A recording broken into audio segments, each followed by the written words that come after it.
العوائق الفنيه بمنظمه التجاره العالميه. احنا هيئه المواصفات والجوده، الهيئه المصريه العامه لمواصفات الجوده، هي الجهه المنوط بيها ان هي تصدر مواصفات قياسيه مصريه في جميع المجالات، سواء هندسيه، كيماويه، غذائيه، غزل ونسيج، الى جانب ان احنا عندنا كمان مقاييس. الاداره العامه للمقاييس بتصدر مواصفات خاصه بالمقاييس والمعايير. عندنا طبعا ادارات كتير، ديبارتمنت كتير، زي اداره المعامل واداره المعايره اللي هي اختبار معايره الاجهزه، والمصنع طبعا بيجي لنا هنا عشان يتاكد من معايره اجهزته انها سليمه، والى جانب ان هم كمان بييجوا يختبروا عندنا المنتجات عشان يحطوهم في السوق المصري او علشان يصدروهم بره ويتاكدوا من الكواليتي بتاعه المنتج. كمان عندنا في وحده خاصه في وحدات كتير، في وحدات منح الشهادات، في وحده السيارات، وحده كفاءه الطاقه، في وحده الاداء البيئي، وفي عندنا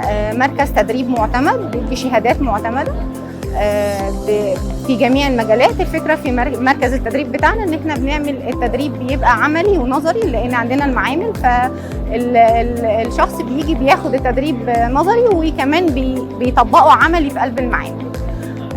عندنا طبعا كمان الوحده الخاصه بتاعتي اللي هي وحده نقطه العوائق الفنيه على التجاره، ودي مسؤوله ان هي كونتاكت مع الدول الاعضاء بمنظمه التجاره العالميه لتوفير جميع الداتا والمعلومات الخاصه بالتصدير للمصدر المصري طبعا. ودي الحاجه اللي احنا بنحاول دايما ان احنا ندعم. احنا نفسنا في ايه؟ نفسنا ان احنا نوصل لاكبر قدر من المصنعين في الدوله، وان احنا نشارك في اكبر قدر من ورش العمل والمعارض. ده اللي بنحاول حاليا تحت قياده السيد رئيس مجلس الاداره الدكتور خالد الصوفي، ان هو يشارك باكبر قدر من المعارض علشان نبقى متواجدين ونتواصل مع العملاء والمجالس التصديريه والغرف.